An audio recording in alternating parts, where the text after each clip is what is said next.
All right, folks. Hello and welcome to the 88th episode of NEOHUMAN podcast. And this is our final episode of the 2020 on the last day of 2020. And who better to talk and, kind of sum up what happened to humanity and to our psyche and everything than Chris Niebauer. Thank you so much for coming back on this last day of the year. I'm sure you're busy, but this is a service to humanity. You're a favorite guest on our show, and it's a perspective that it's interesting. I come across a lot recently with the guests that we were talking about that, hey, what is the definition of an I? Who is the person? Who is the experiencer?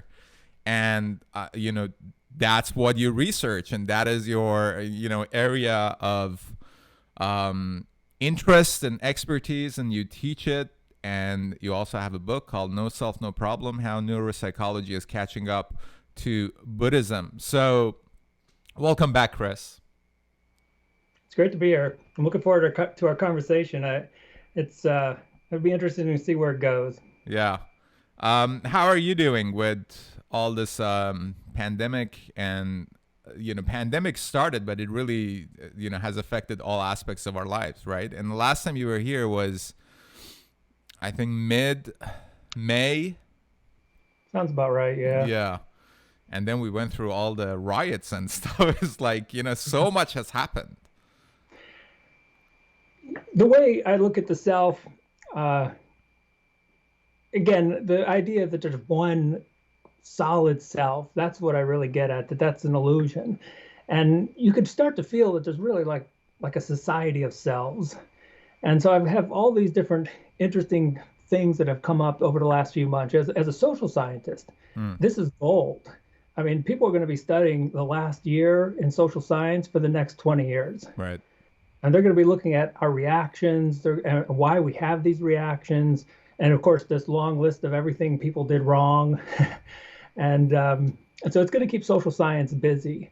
And I certainly have had that kind of experience as a social scientist because it's one thing to be a human, and then it's another thing to be one of the humans that studies humans. Mm-hmm. So everything that happens, I go to a store, and I can kind of see that social scientist is like, okay, this is kind of interesting, and you kind of watch people who are wearing masks, people who are not wearing masks, and as a social scientist, you're trying to, that's what we do. We try to predict humans and figure out humans, and we've done okay with it until certain levels of complexity. That's the thing about nature. Human beings have been dealing with nature. We've been in this war against nature for like 40,000, ever since the mind turned on, ever since we started having an idea of a self, we've been at odds with nature. And so when a virus comes along, it feels like, it's the enemy and we're trying to figure it out. But we're doing this all the time with this thinking mind. This really one of the things that I've been getting into lately is particularly in consciousness research, is distinguishing between the thinking mind and all the processes associated with the thinking mind and really what consciousness is.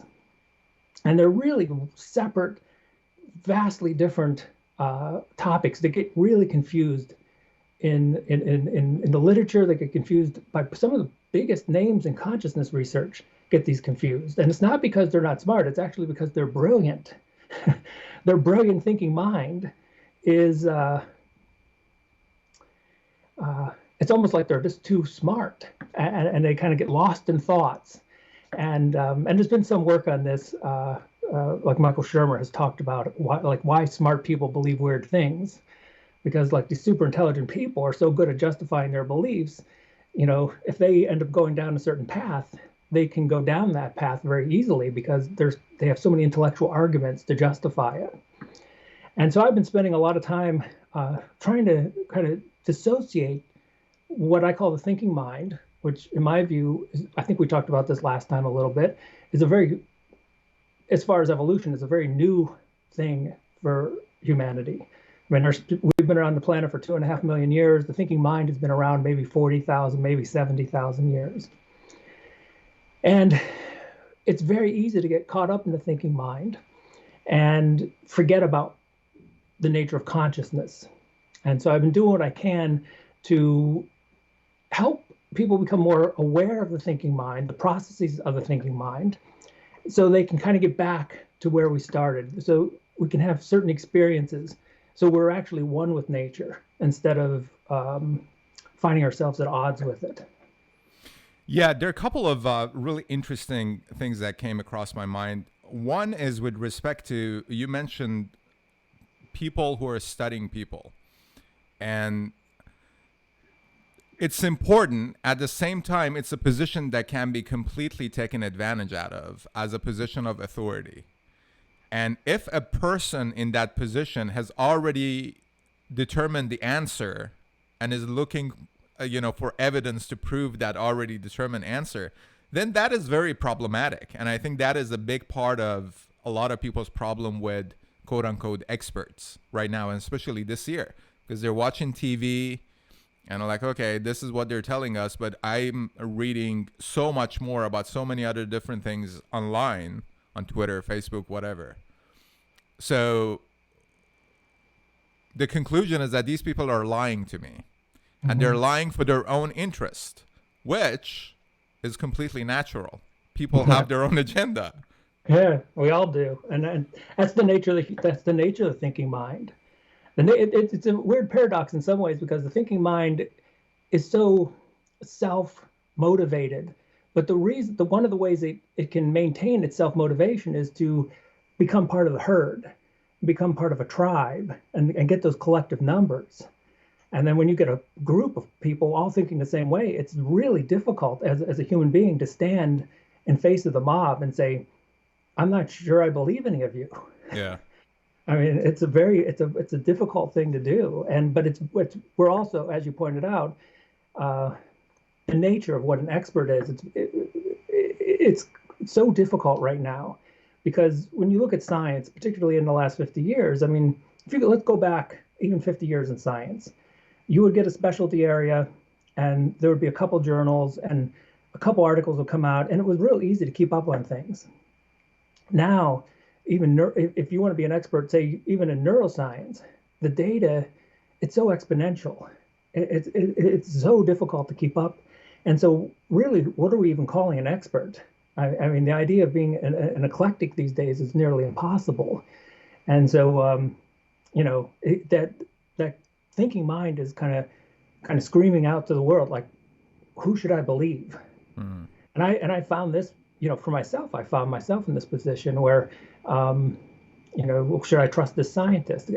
We may have never been put in a particular position where so many different arguments have been presented by authorities that are conflicting. And then we find ourselves in a place where it's very difficult to know. Ironically, it kind of puts the question back on who we are. I mean, we have to kind of go inward instead of going outward. Yeah, I think that is our area of expertise, inward, because outward is, when you're saying that it's exponential, automatically I think about artificial intelligence, which I think we've talked about a little. A little bit, yeah. I think it is exactly because of our level of advancement and development in artificial intelligence that we are dealing with all of these questions, because the narrative has changed a lot, but not a singular narrative anymore. There are alternative narratives that exist side by side that, when you talk to different people in this country, in the United States, you're like, well, this is like 10 different countries in one, right? So it makes no sense that, a single group of people, for example, be in charge of the governance. But that's how it is. That's how the system has worked. And people have invested their hopes, their dreams, and the future of themselves and their future generations in this system. And now it's falling apart, right? So this mob mentality, it's becoming stronger and stronger and stronger. I made the argument that we probably will see re-emergence of new types of religions and new interpretations of older religions, because that's, those are the whales in Pinocchio, right? That's where you go when everything else have fallen apart, Mm-hmm. to find some sort of an identity. But then that itself is authoritarian because, you know, I don't know, is not a very good advertisement to join a religion or a cult. You know, you should know what's going on and you should know the end game, so everything else is evaluated accordingly. And I think that's a very risky place. But like you said, it gives a certain amount of comfort. Yeah. You know, I mean, would you rather be comforted with ignorance or be willing to go into the unknown with anxiety? You know? And we're at a place that kind of amplifies the truth. You know, how many times have you heard, well, you know, we're at, you know, this is unpredictable times and we're at a difficult, you know, insecure place in history. But that's always been the truth. I mean, you just never know. I mean, I could, you know, walk outside and get hit by a car. You know, I have friends, you know, they've had major health issues unrelated to the virus and it just hit them out of nowhere. They didn't wake up that morning knowing this was going to happen. And it goes back like Alan Watson, his, you know, one of his books, The Wisdom of Insecurity. And this idea that that's life. The existence we're living right now, you're thrown into it. It's it's unpredictable. And think about one of the ways I look at the thinking mind is it can think one thought at a time. So here we are with the, you know, we've got this skull and a brain, and the brain produces these thoughts, and it's incredibly limited. And then we have reality, this infinite, complex multitude of variables that are countless. You know, it's impossible for us to really know that reality with our limited thinking mind. But that's exactly what we're trying to do. We're trying to calm ourselves down thinking, well, we can figure this all out. And I'm becoming more comfortable with the idea that we'll never figure it out. We're hopelessly bound to insecurity. And it's actually possible that maybe we're playing a game that we've chosen to play. And that's getting a little complex and some Hindu mythology stuff that might be a little off track, but would love to hear it. I'm working on a new book, and the theme is just getting into, again, the limitations of the thinking mind and helping with a lot of exercises, helping people to feel for themselves that the thinking mind is this very old program we have in our skull. And it's primarily concerned with survival. It's concerned with group identity because group identity is probably how we survived. You know, if you look back like a couple 100,000 years ago, there were like 6 different human species on Earth. Right. And then you look around, you only find Homo sapiens. Mm-hmm. And no one's really sure what happened. You know, one theory is that maybe there's a virus, but another theory is that our thinking mind allowed us this capacity for abstraction. So we were able to first think of ourselves as a group. It's us versus them. And then we, as a species, systematically eliminated all other forms of humanity. You know, when you think about that, it's almost like the original sin of the human species. Like we set out, and because we had this way of thinking that allowed us to see us as a group. You know, I mean, think about a Neanderthal. I mean, there's no way some Homo sapien in the past is going to take a Neanderthal. They were bigger, stronger. But if you get a group of 100 Homo sapiens and they're clever and they can plan, they're going to win that battle. But they also mated with them too, right? Because we have some Neanderthal in our DNA.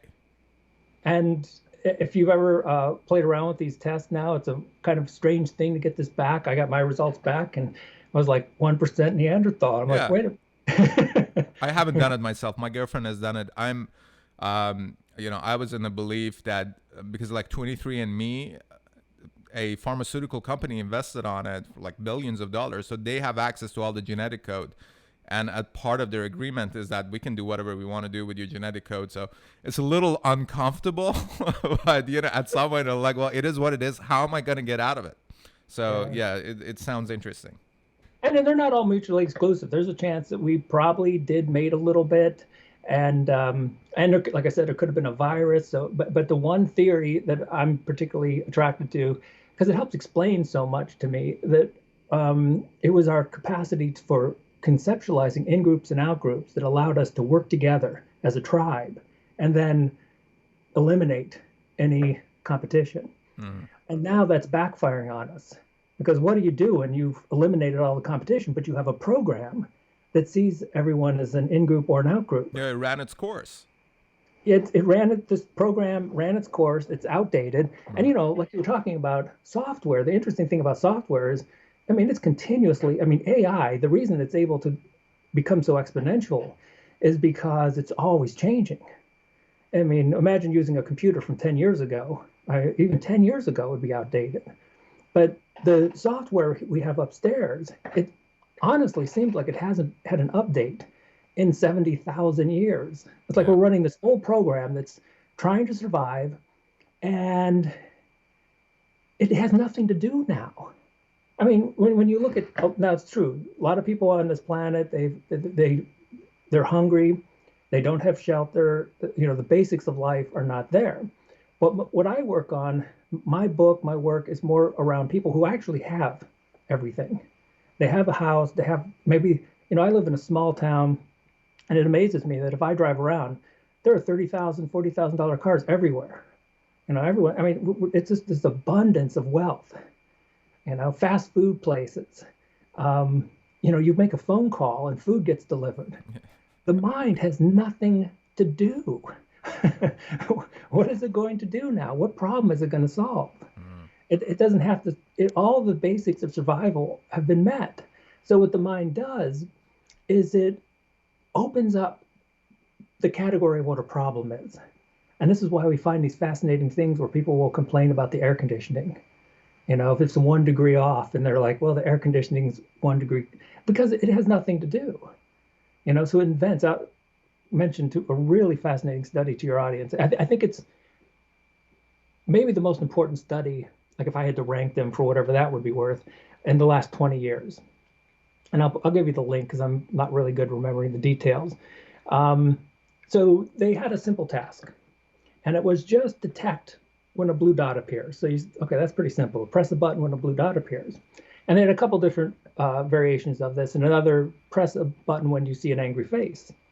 And then in a third, you press a button, you'd read a short paragraph or something. And if there was something unethical, then you'd press a button. So it sounds pretty, straightforward. And if we were rational, we only press a button when we see a blue dot. But what the experimenters did was very clever. So they had the targets available at the beginning of the study, but then they started removing the targets.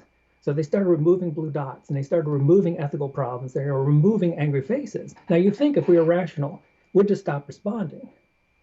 They're not there anymore. But that's not what these subjects did. They actually redefined what a blue dot was. And so now maybe it was a purple dot, but they were pressing, oh, that's blue.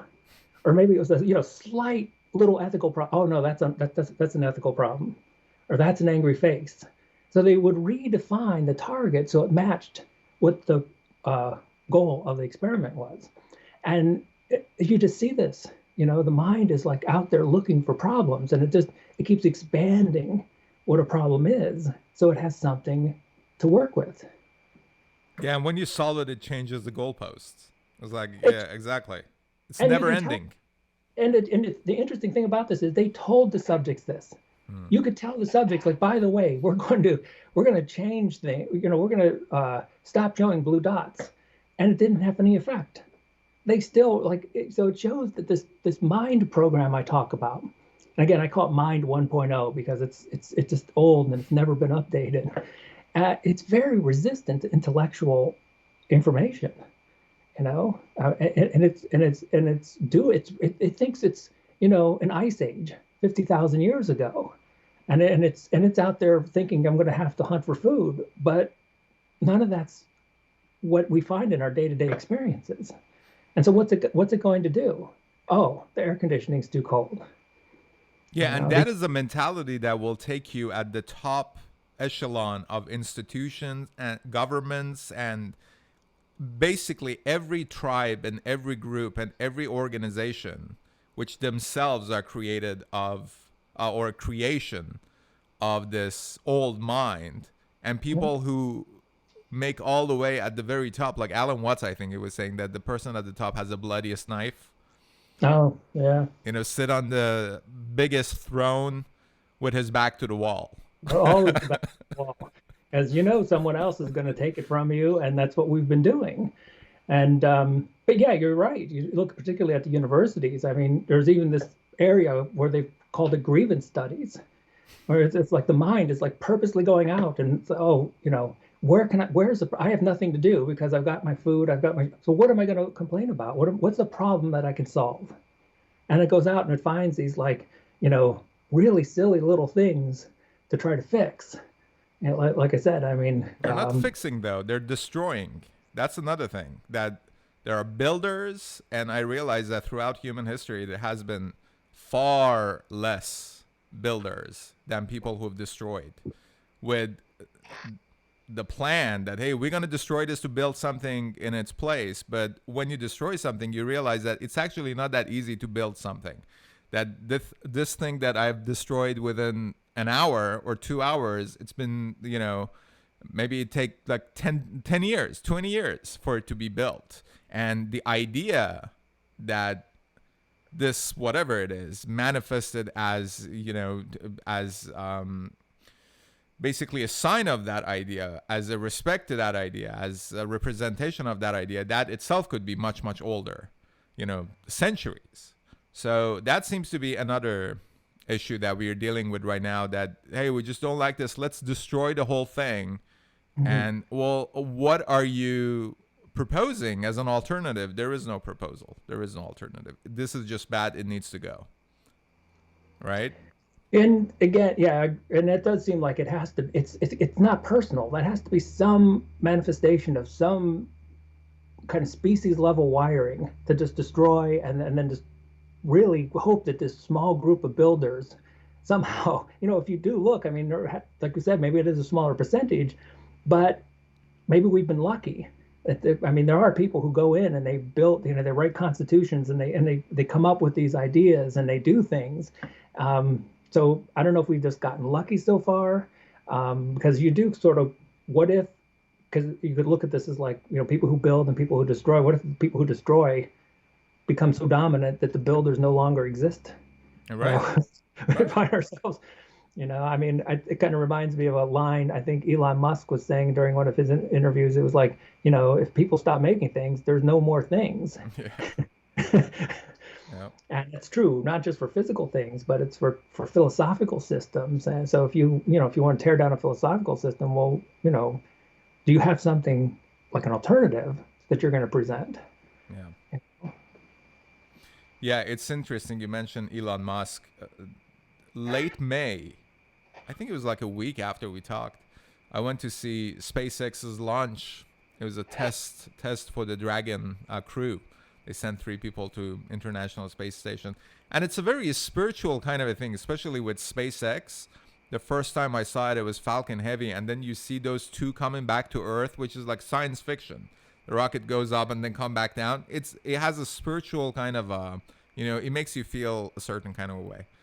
And then I was driving back. It's like 3 hours north of here. Driving back, and in radio, I heard that there are like riots and looting in certain places in the United States. It was right after the death of George Floyd. And I was like, look at this contrast.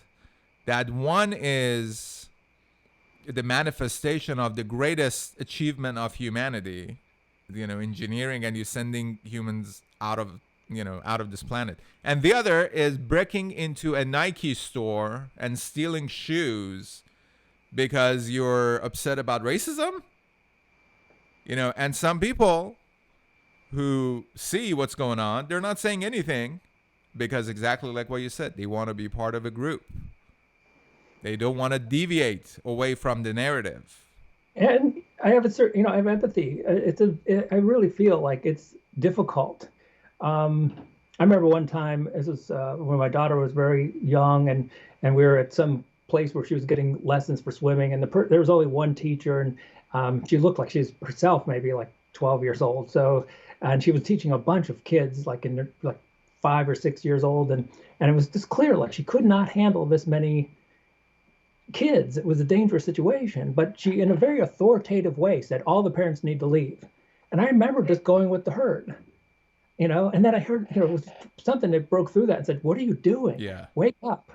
And I turned around and I said, "We're leaving." I'm like, this is just a bad situation. But it's such an almost autonomous force to want to be part of that group. And I think you see that with social media. I mean, this is that feeling you get when people like videos, and when, just that we're so programmed to be liked. And the interesting thing about the program is it doesn't care what the situation is. It doesn't care if it's a positive situation. It's like this mentalistic thing saying, "Go be liked. I don't care what the situation, I don't care what the particulars are. Just be liked at all cost." Yeah, and the end game is just be liked so things will be better, right? Is better the single word that you would describe the end game that is unachievable because the goalposts change all the time? Is it better? Well, I think that's a great way to put it, because it's always something that seems better, but then you adapt to it very quickly, and then it's like that billionaire, when people ask him how much money will finally be enough, and he said just a little bit more. And so when we get into that mode, it's a very people are becoming aware of this, though, and it's fascinating that people are kind of getting off that endless treadmill, and you see some millionaires and some very wealthy people just giving it all up and going out into nature. I think a great remedy for what's going on right now, particularly when people with lockdowns, at least when I talk to people, the thing that terrifies people is to be alone with their own thoughts. That's like for some people, they like the distractions. They like to go to work, and then you get to go to bar. And we have a lot of distractions, and even being part of a group. And so you go out and going to some place in still night. I mean, that's a great distraction in a way. I mean, you're not at home thinking about your own thoughts, and so what do we do? What do you do when you're sitting alone with your own thoughts? I mean, for me, one of the remedies is going into nature. I find nature a very positive distraction. It just seems to connect us with a past that like, I forget who said we're a species who suffers from amnesia, and I think that's so true. I mean, we've been on this planet for millions of years, and we act as if this all just happened yesterday. Like cell phones and cement roads and cars that go 100 miles an hour, like that's all normal. Yeah.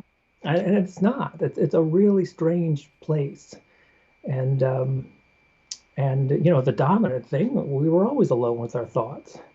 We spend a lot of time in quiet, in silence.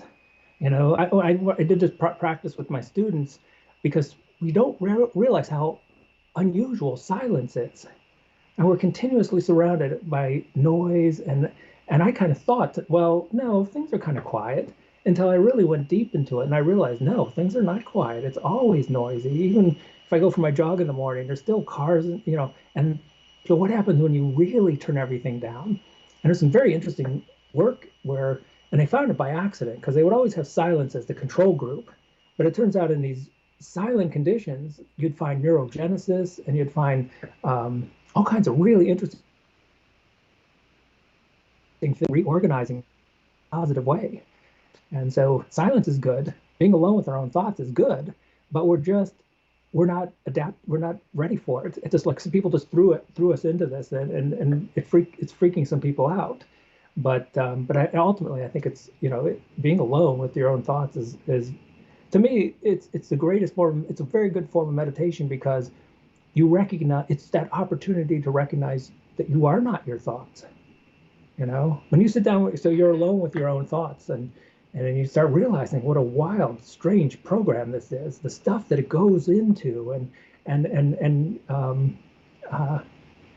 my lack of control over it. I mean, why can't I shut it? I mean, if you were alone with your own thoughts, and you were in control of it all, you could just shut your thoughts off. But the very problem is that you can't shut them off. That's why they seem so tormenting to people. I mean, when you think about, like, one of the things social scientists will probably discover at some point over the last year is there is a certain reality with the virus and loss and tragedy and suffering, just like in life, and we have this. Um, but in the end, I think what we're going to calculate is our own thoughts about what might happen far outweighed the reality of what actually did. Yeah. A lot of people in position of authority, they acted upon it, trying to. I mean, it's true. It might sound mean, but they really try to benefit and make the best out of a tragedy. Basically, who was somebody said, don't let a good tragedy go to waste or something like that. Don't let the good crisis go to waste. It's Rahm Emanuel, who was mayor of Chicago. But yeah, we are stuck with this, and I think what you're saying is completely true. The difference is between whether or not you're comfortable with your own thoughts or whether or not you are not comfortable with your thoughts. And the way to make that separation is to be willing to go with and deal with your thoughts. And not that many people are willing to do that because it's a very difficult thing to do, especially when, with me, it happened with psychedelics. They helped a lot, but after a certain point, it's not about even that. It's about, dude, you got to face yourself. And you've put a dent in this dome that you used to think it is you, and you know that it is not you. And the quote by Gore Vidal that we don't even know what our cage looks like because we have never seen it from the outside. Mm-hmm. So you've seen it from the outside, but now you gotta deal with it. It's not gonna go away. It's not gonna be quiet ever. But you have to understand what this is, and it's like I think I used this example the other time. Like a fast-moving train, it looks solid and continuous, but when it slows down, you see the gap between the wagons. So you slows it down, and then you see what's behind it, which is the real deal. And that real deal, I learned to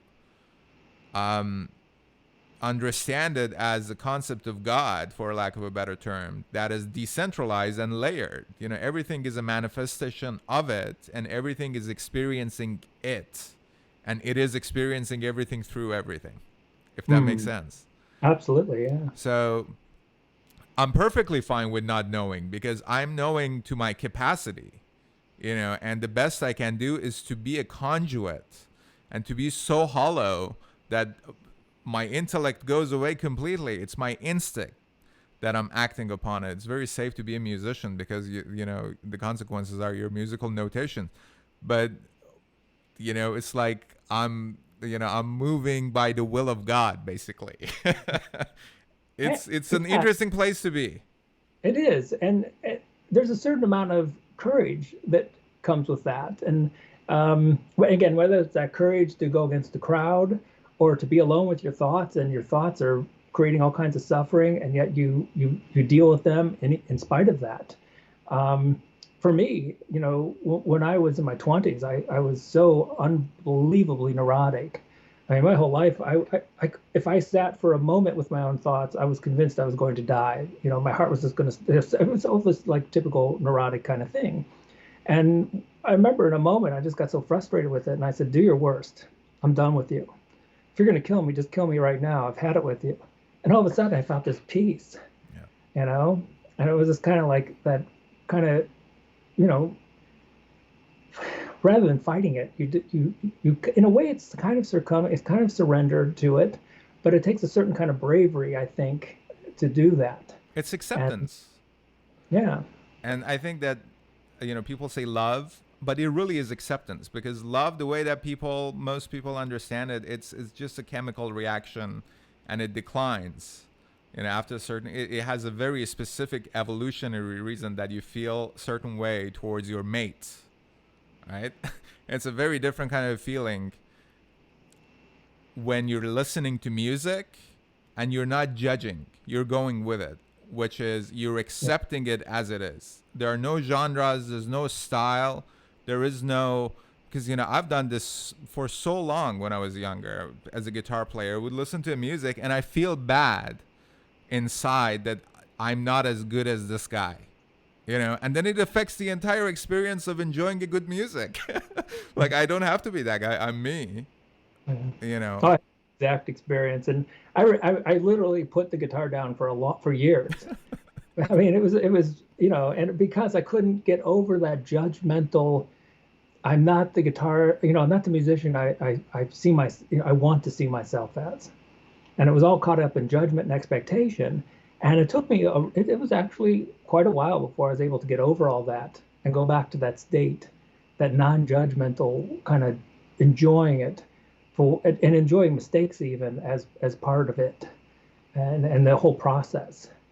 And but that's something that we could take as a kind of a grand theory of what we need as a group right now.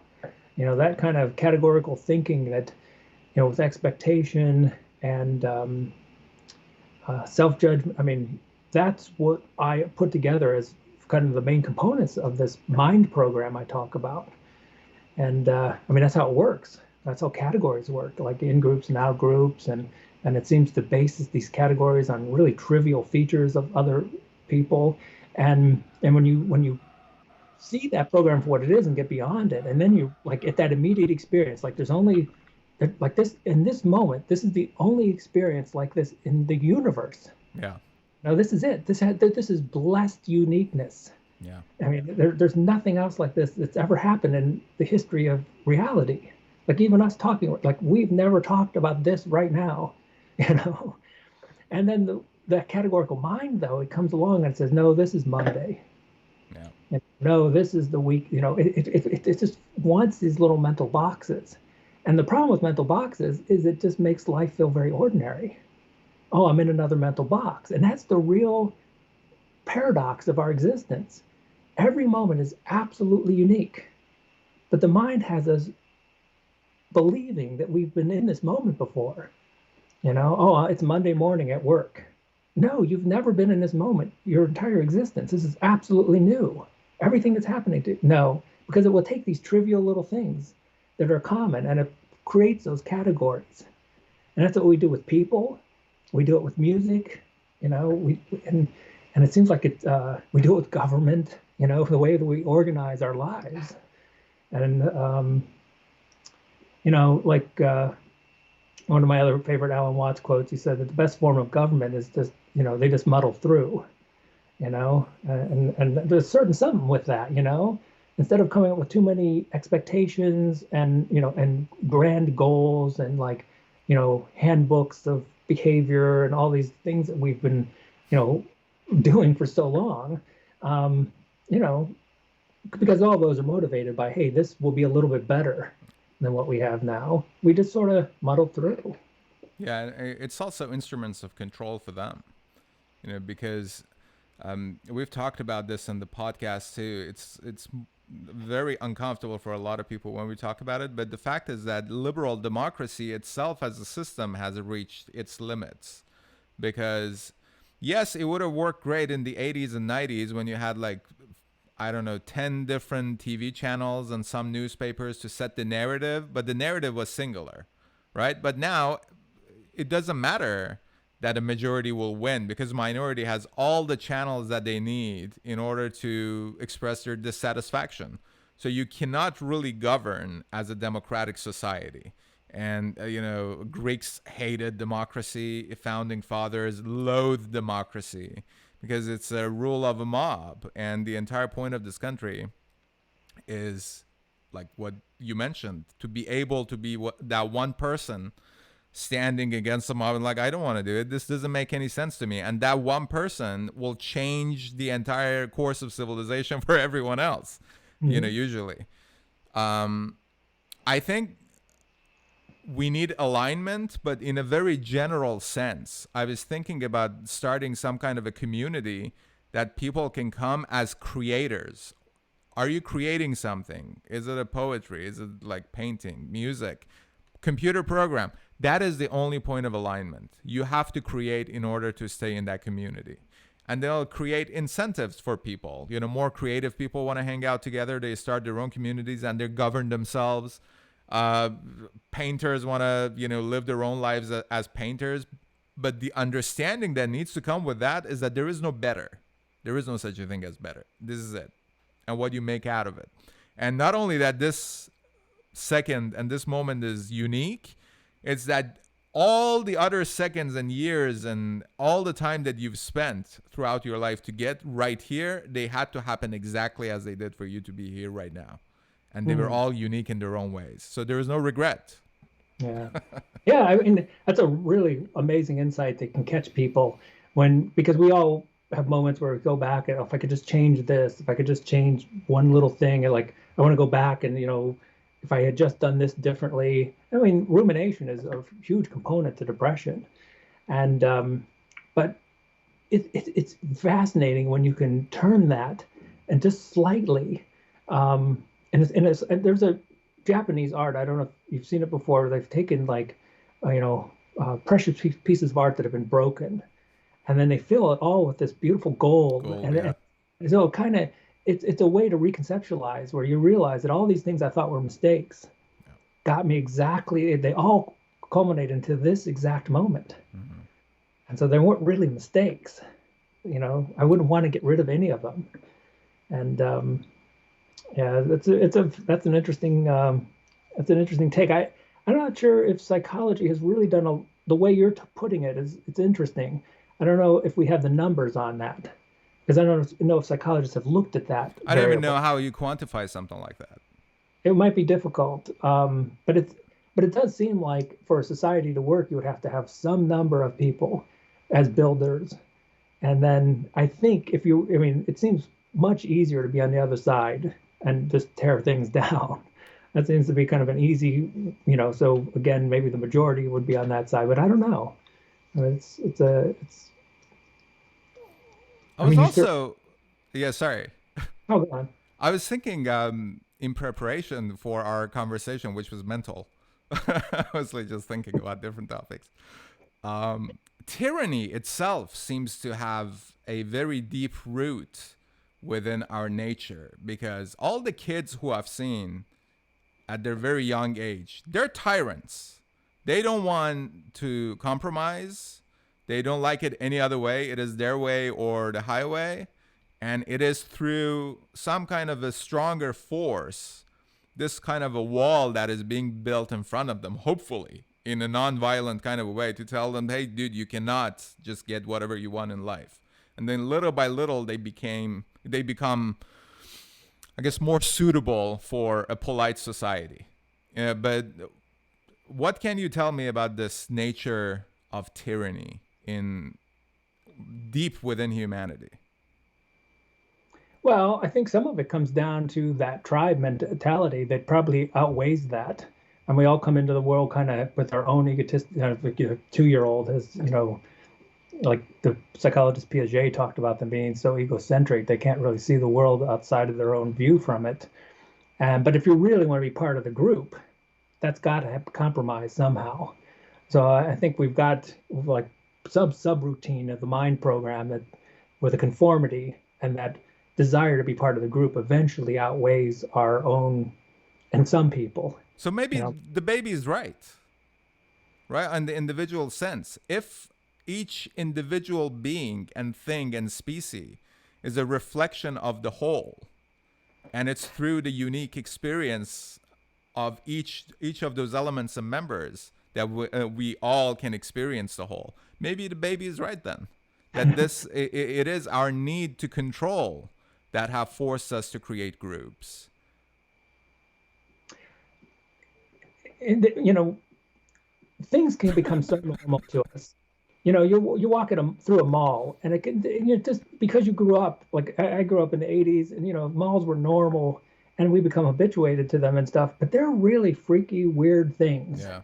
A lawn is weird. I mean, we're like, so we've gone off in these really, we've created this bizarre world that I think if we went back again 40,000 years and we haven't changed as a species. We could go back in a time machine and take someone from 40,000 years ago. They wouldn't go, you wouldn't recognize them. They would look just like us. And if they walked around in our modern version, they would say, you all are a bunch of control freaks. I mean, you are obsessed with control. You're trying to create these worlds, and really, it has very little reflection in terms of nature. It has very little usefulness. you've poured concrete over so much of the earth that, it would probably just seem like such a bizarre world to them. Would probably have a very difficult time talking them into this being progress. They would probably look at us and that's, I don't know if we talked about the Piraha tribe, but if you get into these places in the world where, these where they live and like much closer to the way our ancestors lived, it would be very difficult to convince them of TVs and cell phones and all these things being progress. I'm not, I mean, there are some things like, again, there's this temptation where, things like housework, and we've had a major revolution where, I mean, maybe 100 or so years ago, Steven Pinker talks about this. I mean, we've cut down about 40 to 60 hours of housework a week because we have appliances and, dishwashers and all this kind of thing. Automated it. We've automated it. And that's just going to go, like you were talking with AI. I mean, we're just on the verge of that. I mean, 20 years from now, again, I would speculate we will have no housework at all. I mean, we won't do anything. We're going to have, it's all going to be taken care of. And that's probably not going to be a good thing. Again, it's all in that name of control. It's all in control because the mind is certain that its version of what is better is actually truly better. And that's like you talk, when people tear things down, they tear it down because they're convinced that, it's that I'm right. Yeah, objectively right. Oh yeah, and one of the most dangerous things that humans have ever played around with. Yeah. That's why I love the wisdom of insecurity. Like I would rather, stumble through life, not sure, than take the responsibility of thinking I'm right about something and then going in and changing the world when I really don't know. Even something obvious. So you say, okay, I'm going to come up. What if you had a cure for the virus? Now, wouldn't it be obvious? You say, if I have a cure, like, okay, go ahead, give it out to everybody, But then, for all you know, it could mutate and then, be 10 times worse the next day. I mean, that's the thing about the thinking mind and its kind of battle against nature. Nature is doing very complex things that the mind has a difficult time comprehending. And so we think if we just tweak one variable, it's all going to be better. But it doesn't seem like nature works like that. I think, like you said, I think when you have that appreciation for nature, it can feel like a very spiritual, overwhelming experience, like you're dealing with some type, like God-like force. And it's because it overwhelms the mind so much. The mind, it literally blows your mind to realize the complexity. Like I was out in our backyard, we had some blackberries, and I'm like, just going out and eating them. And I'm like, the universe made these without thinking. Not a single thought. It didn't think. It didn't have government. There wasn't some government that came along and organized how these blueberries would be made. It just did this incredible process without one written document, without any laws to guide it or rules. And, given the complexity of that compared to my cell phone, it might be an easy choice to go with the blueberries. Well, some people would say there are laws of physics, but I will mention what Einstein said, that there are forces. He said something like the forces we experience, like gravity, their tail and the paw of the lion, the body of a lion is somewhere else. So, yes, we do have laws of physics, but that doesn't mean that they apply outside of our known universe, right? Even with mathematics, yes, we can predict how things are supposed to work, and many times they do, but that doesn't mean that that's how everything, definitely and concretely works. Scott Adams tweeted something very interesting a couple of, I think it was a month ago, that closer we get to be able to build a simulation, closer we get to realize that we are one. Yeah. It rings very true, especially right now.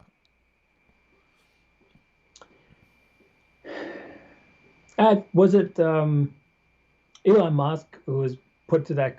I guess he could ask any question. He would ask what lies outside the simulation. you know. And I love the thoughts of that. Well, we know this is a simulation.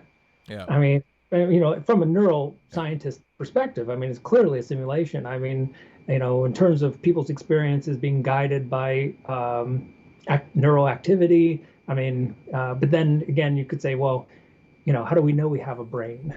So can we come back to that? But I just want to mention one study that Sure. this was on BBC, a documentary about brain, that a person would go into an MRI machine and they have two different button, like you when you want to press right, press right. When you want to press left. That's it. But what they concluded was that 7 seconds before they make the decision and press a button, they could see it in their brain that they're going to press right, they're going to press left. So a lot of our action is not necessarily in the conscious as we think they are anyways. I love that study. That goes back to Benjamin Libet's. He did very similar research in the 70s. And the techniques weren't as clean, but he was able to show, again, the brain decides before we have that kind of conscious experience that I'm deciding. And so there's enough neuropsychological evidence that feeling, like, okay, I'm going to move my hand right now. Clearly, my brain makes that decision before I get that. And that's one of the great arguments against the self concept. Free will, right? Yeah, we say the whole idea of the self is just an idea in the brain that's an afterthought. And that was one of the motives behind writing No Self, No Problem, because there's just so much overwhelming neuropsych evidence that what we conceive of as this kind of being with free will is just, a story, an illusion. And I really do think that, we started this talk with that most important question, who am I? And it breaks a lot of it down. So, who am I if I'm not the one who's thinking that I'm making a decision? Well, that, we kind of strip the layers of self apart. I'm not who society has taught me. I'm not defined by my job, my income, the social expectations and roles that everyone has placed upon me. So we tear all that down.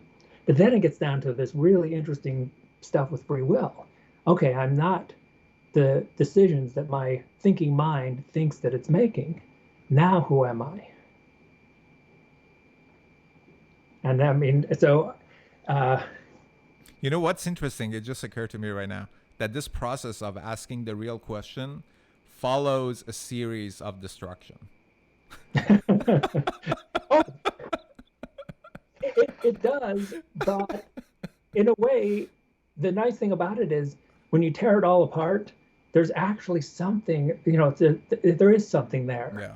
It's not like thoughtless, like just deconstruction for the purpose of deconstruction. It's more like, like someone doing a sculpt, like you're doing a piece of artwork and you're just pulling this and this away and it's one illusion after another. And then you find something. Yeah. And the thing that you're finding there is always going to be a mystery to the thinking mind. And I think it's what I would call, for the best name we've come up with, is this consciousness. Which is everything, right?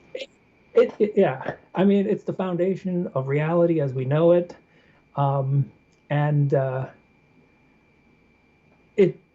It's the one permanent underneath an endless illusion of impermanence.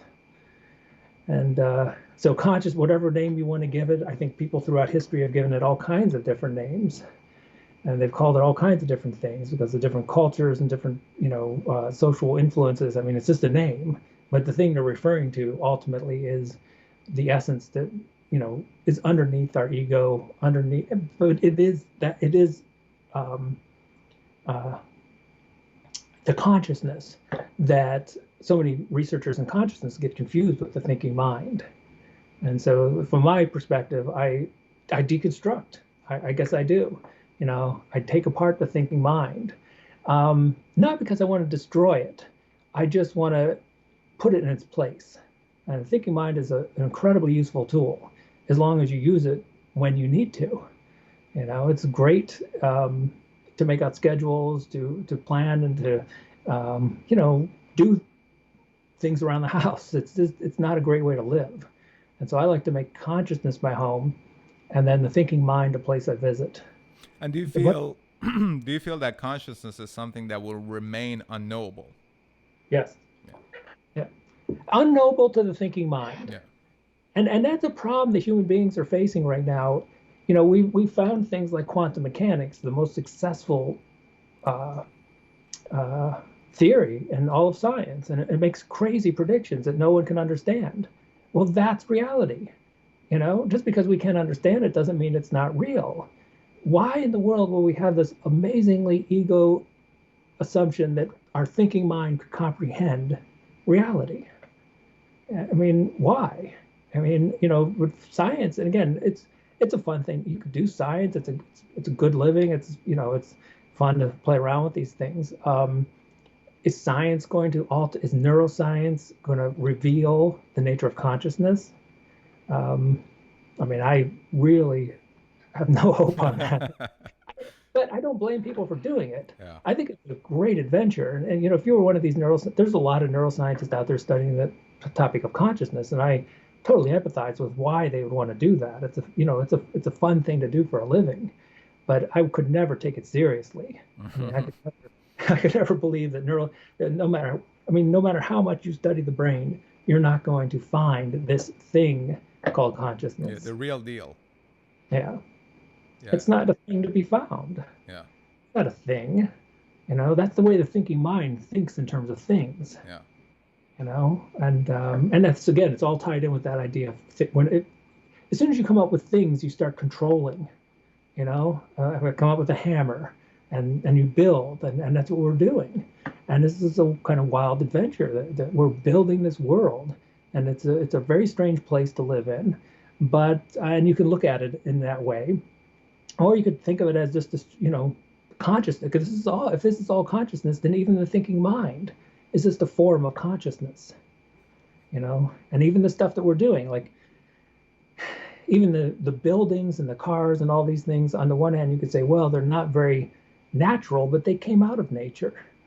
So in a way, they're just as natural as anything else. Yeah. And so Exactly. we're going on a very interesting ride that will be particularly interesting, I think, when AI give AI about 10 more years. And I think that's when it's going to get really interesting. Because I always think of AI as like we're always at the least intelligent point in history when it comes to AI. Because tomorrow we'll be far more intelligent. Yeah. And the next, Exactly. Yes. and so you know, and that's difficult on people. You know, we get frustrated with our phones because it's intelligent. You know, and it can, but it's not. Uh, we haven't worked it all out. And I think when the intelligence takes itself over and it starts evolving naturally, and that's when it's going to get really, really interesting. Well, you know, I mean, we'll be the only human species on the planet, but we'll have to start sharing the intelligence of our thinking mind with other intelligent Yeah, beings we're that, doing it right now. yeah, yeah, There's social media, phones, all of our data, and you know that's actually we were talking about the exact same thing with my previous guest, that people who are more rooted within more traditional way of living, whether it's religion or cultures, they will have a harder time to adapt to this new thing, especially religious people, because this goes against, you know, because with all of this advancement in artificial intelligence, other advancement will follow, right? So longevity, you'll be able to live significantly longer if you decide to do it. And you know, in Japan, for example, they must have evolved in a different kind of a way because they don't see technology as something separated from them. They see it as part of them. You know, um, have you been to Japan?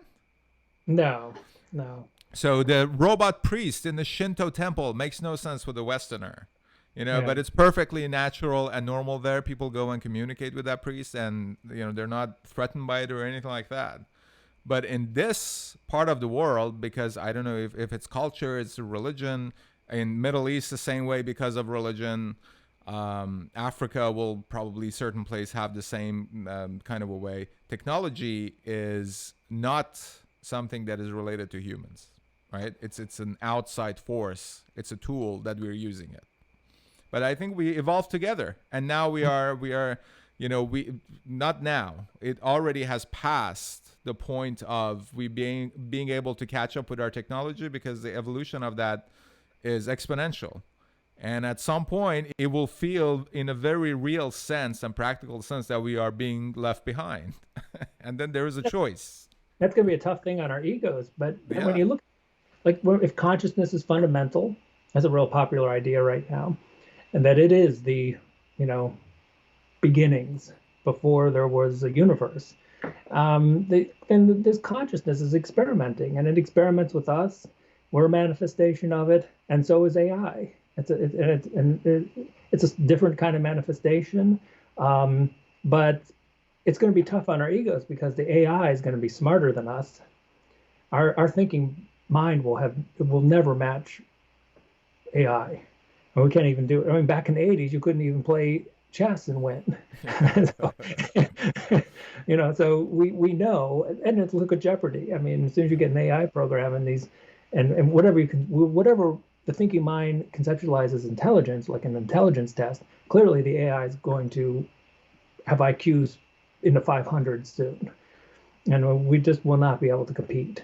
And so when I tell my students, I always tell them, like, if you want to have a job and contribute and build something in the future, you're going to have to rely on what is unique to human beings. What is our unique manifestation? What do we have going for us that the machines don't? And you're going to have to figure that out, because that's the only thing you're going to have to offer at a job interview in about 10 years. Who will be the interviewer, AI or a human? That would be interesting. Oh, well, the thing about AI, the reason it's going to get so competitive is because in some ways it eliminates the biases of human beings. We have these categorical things that that mess up everything. Like maybe I like you, so I think, oh, I'll give you a job, but you're not really talented for the job. A program isn't going to make that mistake. They're not going to base things on these, egotistical, whimsical. I'm not sure that the AI will be as tribalistic as we are. They are trying to make it as tribalistic. There are ethicists, AI ethicists. There's a civil war in Google right now around the exact same topic. There is a group of AI ethicists. I'm actually thinking about getting a guy who's writing against what's happening in Google. That they have a very specific kind of a political perspective, and their worldview is determined on that basis. So they have absolute good and bad, right and wrong, and they're trying to interject that moral compass into Google AI system, which is, if not the strongest, is one of the most powerful, strongest AI systems in the world. So that is the real problem, politicizing artificial intelligence, because these systems in the coming decade will be in charge of some kind of a social credit system in all of our societies, following the Chinese models. So if you're living in a big city, you will be judged by an AI system whether or not you're going to cross the red light, you spit on the ground, whatever you do. So if the AI is politicized, then forget about freedom of anything, because it starts from a place and like, well, we just want equality for everybody, but it then just get narrower for the sake of control. Won't it be interesting, though, just to make a little prediction? What if what if our thinking minds attempts to politicize it, but the AI overcomes that? Yeah, ex machina. And the AI rejects it, and the AI actually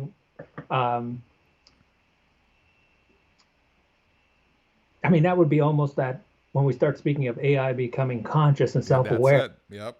And it starts rejecting our programming. Or fool us into believing that it's following it, but it does its own thing in the way that we cannot measure it for many, many years.